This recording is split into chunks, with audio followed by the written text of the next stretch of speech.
What's up, guys? This is day 2 post-surgery after my Latarjet procedure. Threw on a hat because I haven't been able to shower now in about 30 hours or so.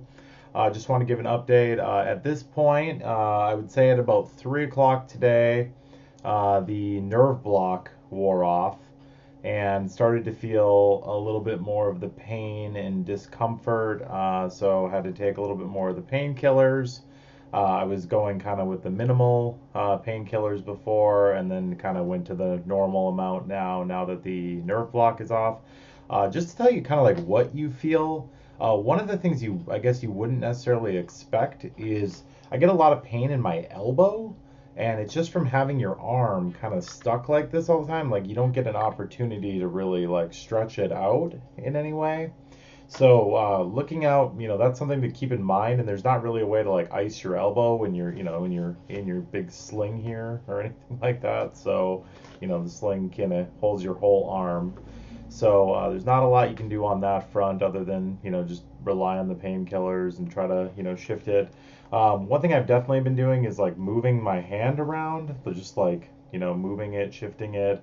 I was playing some video games today. I actually think that helped a little bit. Just the movement of that hand. I was able to kind of keep a controller like that.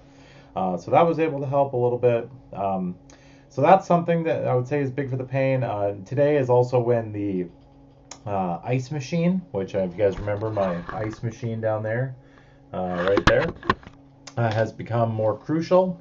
So here's something you're not going to think about is you will not have enough ice for your ice machine. Okay. So something that I saw on TikTok was that when people were freezing water bottles. So this is kind of what we've been doing. This is a mostly frozen one right here. And keeping them in the ice machine. The other thing that we came up with that we thought was kind of clever was just taking these big kind of Ziploc bags, a little bit drippy, but freezing them, and then you're able to just kind of drop them. I'll show you. You just kind of drop them right in there like that. I don't know if you can see that.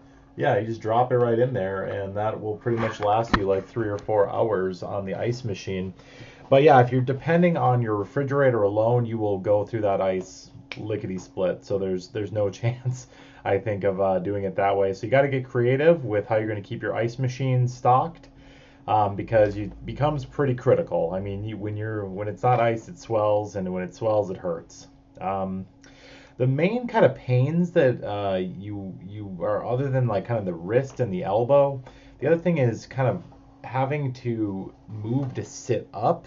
Like I guess you don't realize like how much your shoulders kind of like push you forward when you're trying to sit up. So I found that sitting down is okay, but trying to get back up, I definitely am getting a little bit more pain. There's also pain like directly on the incision site. Like if I push right there, I kind of get a little jolt of pain.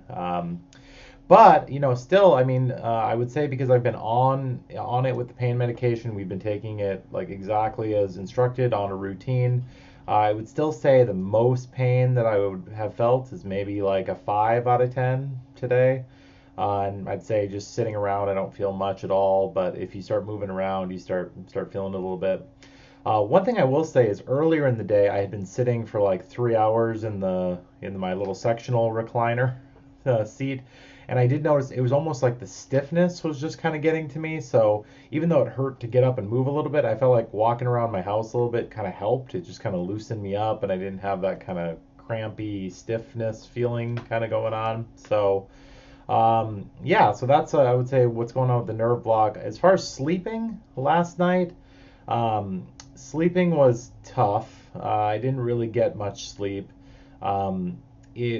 Compared to when I dislocated it and I wore the sling to sleep in, that was just a little bit easier. It's a little bit harder with the sling is kind of a little bit bigger, and just you can't really move at all. Like when I was in the other sling, I could kind of shift my arm around a little bit. At this, you're really stuck, so you just kind of got to do your best. I would say the most I fell asleep was 2 hours at a time, and I didn't really expect more than that. So that's something to think about. Today, I would also say that I just kind of feel a little bit more worn out, a little bit weaker.